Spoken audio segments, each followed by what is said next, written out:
बिस्मिल्लाहिर्रहमानिर्रहीम। अस्सलाम वालेकुम नादरीन, आप यूट्यूब चैनल देख रहे हैं। मैं इमरान खान हूँ। सुबह मैं वीलॉग नहीं कर पाया, मैं पहाड़ों में ऐसी जगह पे था कि वहाँ मैंने बड़ी कोशिश की लेकिन इंटरनेट सर्विस बंद हो गई वहाँ पे, और फिर हम वीलॉग आपको पहुँचा नहीं सके। उसके लिए मैं मादरत चाहता हूँ और जो अपडेट्स हैं मैं आपके सामने रख देता हूँ। नंबर एक तो ये है कि अच्छा, सबसे पहले मैं आपको बता दूँ कि वो जो मैंने आपसे दरख्वास्त की थी और आपको बताया था एक वेबसाइट का जिस पे जाकर आप अपने बच्चों के लिए कुरान पाक की तालीम का बंदोबस्त कर सकते हैं, अपने लिए भी कर सकते हैं, qariwell.com का।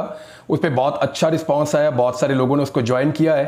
तो वो बहुत महदूद पैमाने पे भी है, यानी चंद 100 लोगों को भी पढ़ा पाएंगे और उसके बाद जितने ज़्यादा कारी हजरात या ख़वातीन जो ट्रेंड होते जाएंगे वो फिर उसको आगे बढ़ाएंगे। तो इसलिए आपको अगर ये अपॉर्चुनिटी अवेल करनी है तो आपको जल्दी करना पड़ेगा और फ्यूचर में ये इंशाल्लाह बहुत बड़ा प्लेटफॉर्म, मुझे उन्होंने सारी ब्रीफिंग दी है, वो बन जाएगा और फिर ज़्यादा लोग उस पर कुरान पाक की तालीम हासिल कर पाएंगे। अल्लाह ताला हमें कुरान पाक पढ़ने की, उसको समझने की और उस पर अमल करने की तौफीक अता फरमाए, आमीन। आ जाए खबरों की तरफ नादरीन। सबसे पहले जो बड़ी खबर है वो मैं आपको बता देता हूँ कि पाकिस्तान तहरीक इंसाफ को जलसा नहीं करने दिया गया और पाकिस्तान तहरीक इंसाफ का वर्कर उस पर खासा मायूस हुआ। वर्कर ने उसके ऊपर रद्द-ए-अमल भी दिया। मैंने अपने पिछले वीलॉग में एक सवाल पूछा था और तकरीबन 100% लोगों ने एक ही जवाब दिया। सबका ये कहना है कि मौजूदा लोगों की मजबूरियां हो सकती हैं। कुछ लोगों ने कहा जी ये परेशान हैं, मजबूरियां हैं, बहुत सख्तियां देखी हैं और एक फस्तायत भी है, ये फैसला करने पे वो मजबूर हो गए। कुछ लोगों ने सख्त अल्फाज बोले मौजूदा क़यादत के बारे में, लेकिन सब लोगों का एक बात मानना था। सब ये कह रहे थे कि इमरान खान होता तो अपना जलसा कभी भी मनसूख ना करता। बलूचिस्तान में एक दफ़ा इमरान खान साहब का जलसा था, उन्हें आखिरी वक्त तक रोकते रहे।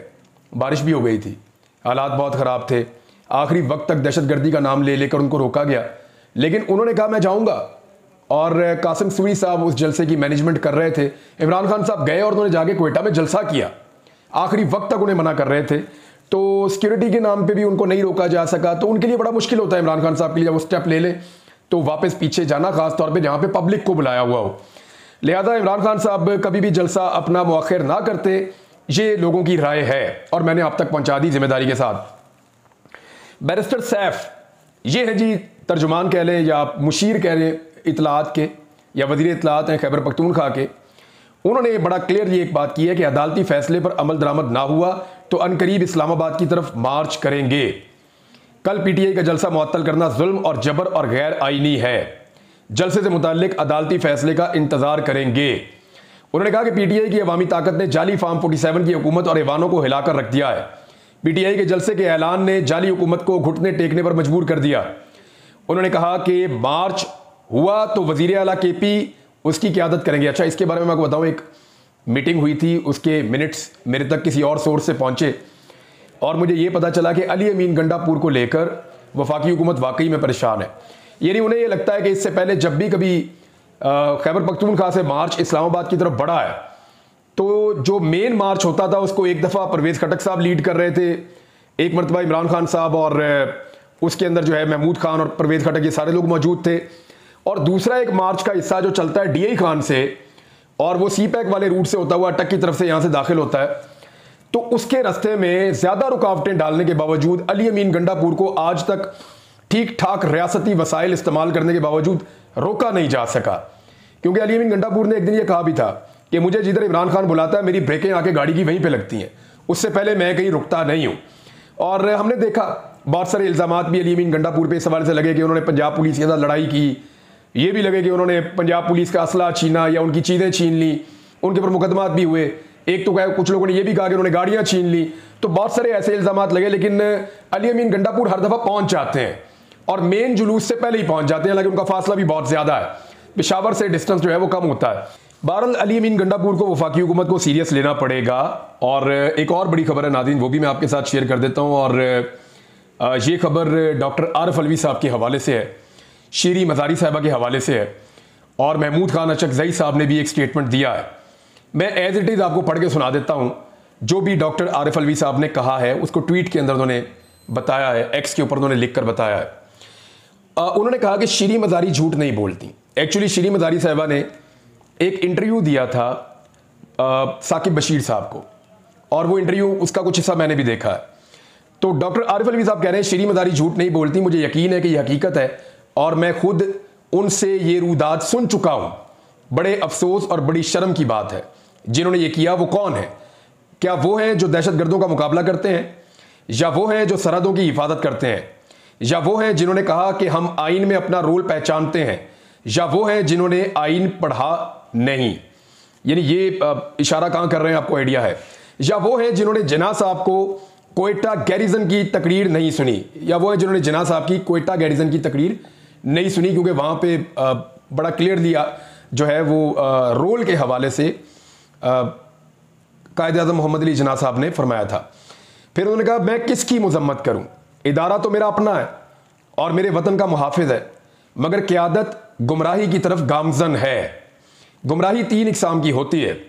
नंबर 1, रास्ता जानबूझकर गलत पकड़ा जाए। नंबर 2, रास्ता भूल गए और गुम हो गया। नंबर 3, अब परेशानी है कि अना बीच में रुकावट है कि वापस कैसे जाएं, जो कर दिया उससे पीछे कैसे हटें। ये आरिफ अलवी साहब का ट्वीट है। आगे वो फरमाते हैं कि अब भी वक्त है, तबाकुन जिद और नफरत छोड़ें, अमन और इंसाफ की तरफ कदम बढ़ाएं। कैदी नंबर 804 की तरफ से वादा करता हूं कि बदला नहीं लेगा, दरगुजर करेगा और हल निकल आएगा। ये डॉक्टर आरिफ अलवी साहब ने एक बहुत बड़ी पेशकश की है, और जिनको पेशकश की है बड़ा वाज़ेह अल्फाज में उन्होंने एक इदारे की तरफ इशारा किया और उन्होंने कहा जी उसकी क़यादत जो है वहां पे जो उन्होंने प्रॉब्लम है उसकी भी निशानदेही की। फिर उन्होंने कहा जी कि कैदी नंबर 804 यानी इमरान खान की तरफ से मैं गारंटी लेता हूं कि इमरान खान साहब के बारे में ये जो खदशात हैं कि वो बदला लेंगे या कोई ऐसी चीज करेंगे, वो बदला नहीं लेंगे, दरगुजर करेंगे और मामले का हल निकल आएगा। अच्छा, अब इसमें जो है वो एक ट्वीट को रीट्वीट करते हुए एक्चुअली डॉक्टर आरिफ अलवी साहब ने ये कहा था, और उसमें शफीक अहमद एडवोकेट साहब ने जो ट्वीट किया था वो लिखते हैं कि पाकिस्तानी फौज और ISI के लिए इंतहाई काबिल शर्म है कि एक मजबूर बेटी को दबाकर और ब्लैकमेल करके मां से प्रेस कॉन्फ्रेंस करवाई गई और माफ़ी दी गई, और मजीद काबिल शर्म बात है कि माफ़ी वाली ऑप्शन सिर्फ अशराफिया को दी गई और हज़ारों कारकुन आज के दिन तक कैद और अब भी रोज़ाना उठाए जा रहे हैं। अच्छा, एक रिजवान साहब है पाकिस्तान तहरीक इंसाफ के, एक बड़ा फाइन आदमी है, मैं इसको रिजवान को जानता हूँ बहुत पुराना। ये पाकिस्तान तहरीक इंसाफ का पुराना वर्कर है, यानी ये बड़े बड़े जो सियासतदान आपको आज दिखाई देते हैं ना, ये पार्टी में कहीं नज़र भी नहीं आते थे, ये पार्टी का शायद हिस्सा भी नहीं होते थे। आजकल ये बेनिफिशरी हैं, बहुत सारे, कोई MNAs बन गए, कोई MPs बन गए, लेकिन ये जो रिजवान साहब हैं ये बड़े लंबे अरसे से काम कर रहे थे और अनफॉर्चुनेटली इन्हें भी जो है वो ये लापता हो गए हैं, और इनकी फैमिली का और बाकी जो कारकुन है उनका ये मौक़िफ़ है कि इनको जबरी तौर पे गुमशुदा किया गया है, और ये मामला भी अब अदालत में जाएगा। अदालत में इन चीज़ों की लंबी लंबी डेट्स आती हैं। लास्ट वाक़या जो वापस एक शख्स रिकवर हुआ वो अहमद फरहाद था, जो एक बड़े मकबूल शायर है पाकिस्तान में। उनको इस वाक़े के बाद और बहुत मकबूलियत मिली है, लोगों से बड़ा प्यार मिला है। तो मामला ये है कि रिजवान के लिए क्या सारे आवाज़ उठा रहे हैं? ये जितने लोग टेलीविज़न पे इंट्रोड्यूस हुए ना पाकिस्तान तहरीक इंसाफ के, इनमें से बेशतर लोगों की कोऑर्डिनेशन रिजवान साहब ने की हुई है, और वो मजबूर करते थे या रिक्वेस्ट करते थे टॉक शोज में कि जी हमारे इस नए मेहमान को ले लें, इनको टीवी के ऊपर इंट्रोड्यूस करें, ये बड़े पढ़े लिखे हैं, ये बहुत अच्छा बोलते हैं, तो ये जो है वो एक अच्छी रिप्रेजेंटेशन हो जाएगी पाकिस्तान तहरीक इंसाफ की। तो इस तरह की बातें ये करते थे। तो आज उनके लिए मैं देख रहा हूं कि कोई ज़्यादा ज़ोरदार आवाज़ नहीं उठाई जा रही। नाज़रीन, एक मुहिम चलाई गई है जस्टिस तारिक महमूद जहांगीरी साहब के खिलाफ, यानी 6 जजेस से जिन्होंने सुप्रीम कोर्ट ऑफ पाकिस्तान में जो है वो ख़त लिखा था और बताया था कि हमारे ऊपर दबाव है रियासती इदारों की जानिब से, और उन्होंने ये कहा था कि इसके ऊपर सुप्रीम कोर्ट ऑफ पाकिस्तान हमें गाइडेंस जारी करे। उस पर एक केस चल रहा है, वो अब लंबी लंबी डेटें हैं वहाँ पे, लेकिन उन 6 में से 4 जजेस के खिलाफ जो है वो रेफरेंसेस वगैरह चले गए हैं, और तमाम जजेस की किरदारकुशी की जा रही है, लगातार उनको टारगेट किया जा रहा है। इस हवाले से जस्टिस तारिक महमूद जहांगीरी साहब के खिलाफ लगातार बहुत बड़ा प्रोपेगेंडा लॉन्च किया गया। मैं क्योंकि उस प्रोपेगेंडा का हिस्सा बनना नहीं चाहता, खबर आपको पढ़ के सुना देता हूं कि एक्चुअली खबर में क्या है। सोशल मीडिया पे उनके खिलाफ जो मुहिम चलाई गई है उस पर हंगामी इजलास Islamabad high court bar association ने तलब कर दिया है, और बार एसोसिएशन की एग्जीक्यूटिव कमेटी ने 9 जुलाई को हंगामी इजलास तलब किया है। हाई कोर्ट बार एसोसिएशन ने एलामिया जारी करते हुए कहा कि जस्टिस तारिक महमूद जहांगीरी के खिलाफ बदनीयती पर मबनी सोशल मीडिया मुहिम की मजम्मत करते हैं। वो एक काबिल और मेहनती जज है। एलामिया में कहा गया कि जस्टिस तारिक महमूद जहांगीरी का बतौर वकील और डिप्टी अटॉर्नी जनरल शानदार पेशावराना कैरियर है। Islamabad high court bar association अदलिया की आज़ादी और खुद मुख्तारी पर मुकम्मल यकीन रखती है। अब इसके ऊपर भी अदलिया को नोटिस लेना चाहिए, जैसी उनकी तस्हीक की जा रही है, यानी साबित करना चाहते हैं, यानी कोई आदमी अगर फर्ज करे सरकारी कॉलेज से या यूनिवर्सिटी से पढ़ा हुआ है और अगर कहीं रियासत उससे नाराज़ हो गई है या हुकूमत उससे नाराज़ हो गई है तो वो सरकारी यूनिवर्सिटी या कॉलेज जो है वहाँ पे उस बंदे का रिकॉर्ड भी गायब हो सकता है और ये भी कहा जा सकता है कि जनाब ये तो यहाँ से पढ़ा ही नहीं है। तो बहुत अजीब अजीब चीज़ें पाकिस्तान में हो रही हैं। एहतशाम कियानी साहब लिखते हैं कि बहुत अहम खबर है, जर्नलिस्ट हैं वो दे रहे हैं कि इस्लामाबाद हाई कोर्ट में कल इस्लामाबाद के 3 हलकों के इंतखाबात में मुबैना धांधली के खिलाफ पाकिस्तान तहरीक इंसाफ की पटिशन पर अहम समाअत होगी। ये वो 3 हलके हैं इस्लामाबाद के जहां से धांधली पकड़े जाने का आगाज होगा। और ये मामला अब कौन सुन रहा है?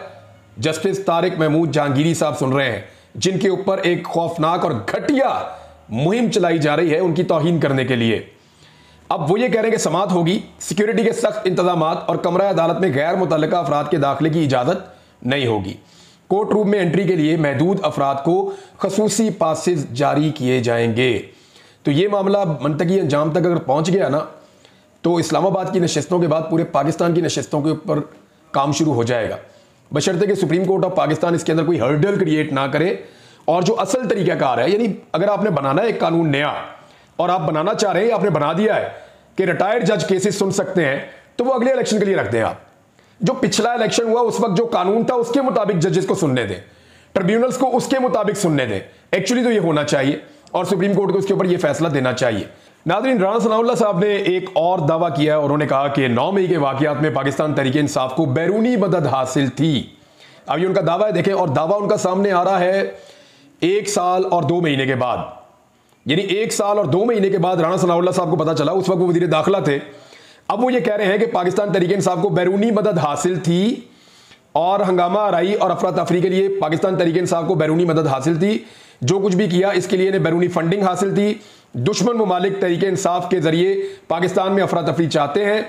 अगर काबीना ने फैसला कर लिया तो पीटीआई को बैरूनी मदद के सबूत भी पेश किए जा सकते हैं। राणा सनाउल्लाह का कहना था कि बानी पीटीआई को अदालत ने इजाजत नहीं दी कि जेल में सियासी कॉन्फ्रेंसेज मीटिंग्स करें। इमरान खान को यह इजाजत नहीं कि वो जेल में रहकर ऐसी मनसूबाबंदी करें कि बाहर अफरा तफरी हो। नवाज शरीफ पर माजी में पाबंदी लगाई गई थी कि वो जेल में किसी से ना मिल सकें। अच्छा, नवाज शरीफ साहब से अगर पाबंदी लगी थी, वो मुशर्रफ दौर में लगी होगी, डिक्टेटर के दौर के अंदर तो ये पाबंदी लग सकती है, लेकिन इमरान खान साहब के दौर के अंदर मैं खुद इस बात का गवाह हूं और बहुत सारे सहाफ़ी इस बात के गवाह हैं। इमरान खान के दौर में नवाज शरीफ ने जब सहाफ़ियों से मिलना होता था ना, तो बहुत बड़े पैमाने पर एक दर्जन, डेढ़ दर्जन सहाफ़ियों को बुलाया जाता था। मियाँ साहब सेंटर में बैठ जाते थे, एक लाइन इधर लगती थी, एक लाइन इधर लगती थी। सहाफ़ियों के साथ मियाँ साहब बाकायदा घंटों गुफ्तगू करते थे। और उसके अलावा जो अपने रिश्तेदार हैं मियाँ साहब के, वो तो बगैर पूछे रोजाना वहीं मौजूद रहते थे। सारे खाने उनके घर से आते थे और उनको वीवीआईपी किस्म का उनको स्वीट मिला हुआ था जिसके अंदर तमाम फैसिलिटीज थी। तो इमरान खान के साथ तो मुकाबला किए नहीं। जहां मुशर्रफ के दौर में हो सकता है कि नवाज शरीफ साहब पर पाबंदी लगी हो, लेकिन इमरान खान के दौर पर ऐसी कोई पाबंदी नहीं थी, क्योंकि नवाज शरीफ साहब ने जो मुलाकातें की हैं इमरान खान साहब के दौरे हुकूमत में, वो मुलाकातों का वर्ल्ड रिकॉर्ड है जो नवाज शरीफ साहब ने लगाया था। और वो वर्ल्ड रिकॉर्ड मौजूद है।